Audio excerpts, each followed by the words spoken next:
उत्तर प्रदेश के अंदर हमारी इंटरनेशनल और इंटर स्टेट कनेक्टिविटी 4 लेन के साथ जुड़ी हुई है।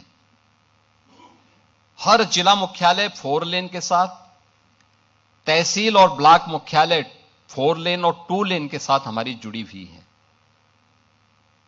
25 करोड़ की आबादी उत्तर प्रदेश के अंदर है, बेहतर कनेक्टिविटी है, पर्याप्त जल संसाधन है और इतना इंफ्रास्ट्रक्चर यानी रेल का सबसे बड़ा नेटवर्क हमारे पास, देश के अंदर सबसे अधिक सिटी में मेट्रो का संचालन, देश का पहला इनलैंड वाटरवे, देश की पहली रैपिड रेल और देश के अंदर सबसे अधिक एयरपोर्ट रखने वाला राज्य आज उत्तर प्रदेश है। मुझे याद है आज से 9 वर्ष पहले एक सपना होता था।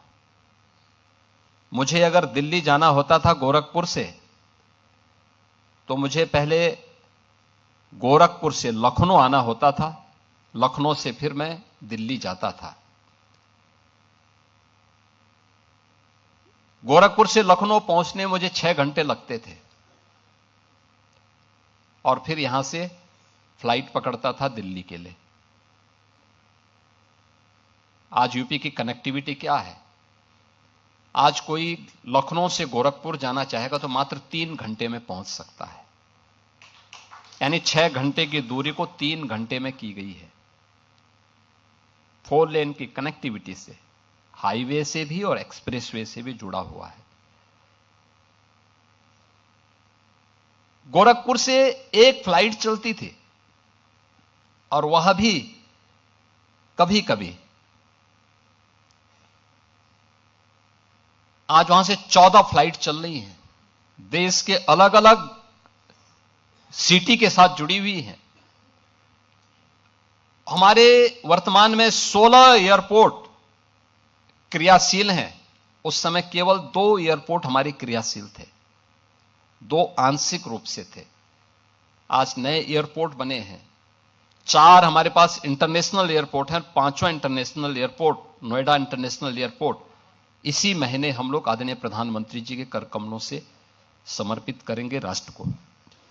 यानी कनेक्टिविटी, इंफ्रास्ट्रक्चर का विकास और बेहतरीन निवेश के अवसर उत्तर प्रदेश के अंदर विकसित करने के बावजूद भी उत्तर प्रदेश देश के उन बड़े राज्यों में एक है जिसने अपना फॉरेस्ट कवर भी बढ़ाया है। ऐसा नहीं कि हम लोगों ने केवल भौतिक विकास के बारे में, हमने पर्यावरण को भी बेहतरीन ध्यान दिया है और उत्तर प्रदेश ने पिछले 9 वर्ष में अपने फॉरेस्ट कवर को भी तेजी के साथ विकसित किया है। अब उत्तर प्रदेश के अंदर पिक एंड चूज नहीं है, पॉलिसी पैरालिसिस की स्थिति नहीं है। आज उत्तर प्रदेश के पास अपनी 34 सेक्टोरियल पॉलिसीज हैं, हर एक फील्ड की अपनी पॉलिसी। कोई भी निवेशक आएगा, सिंगल विंडो के प्लेटफॉर्म के माध्यम से हम उसे सुविधा उत्तर प्रदेश के अंदर उपलब्ध करवा रहे हैं। इंसेंटिव वितरण के लिए मैं स्वयं उसकी मॉनिटरिंग करता हूं कि अगर किसी निवेशक ने, किसी इन्वेस्टर ने यहां निवेश किया है तो पॉलिसी के दायरे में रहकर के उसको हमने समय पे उसका इंसेंटिव दिया है कि नहीं दिया है, और फिर इसमें हर एक स्तर की जवाबदेही भी तय होती है। अक्सर होता क्या था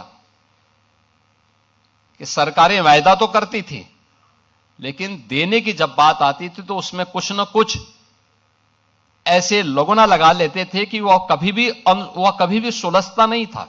हमने कहा भी नहीं, जब सरकार ने एक बार कह दिया है, बहुत बार होता है सरकार बदलती है, हमने कहा भी सरकार सरकार होती है, व्यक्ति बदलता है।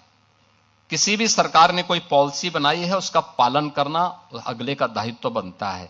किसी ने भी यहां पे तय किया हो, 2007 में तय किया हो, 2012 में तय किया हो, 2014 में तय किया होगा, अगर किसी सरकार ने तय किया है उसको हम लागू करेंगे। हमने उसको प्रभावी ढंग से लागू किया, नई पॉलिसीज दी हैं, पॉलिसी के दायरे में बिना भेदभाव के हर एक इन्वेस्टर को उसका इंसेंटिव भी समय पे हम लोगों ने उपलब्ध करवाया है।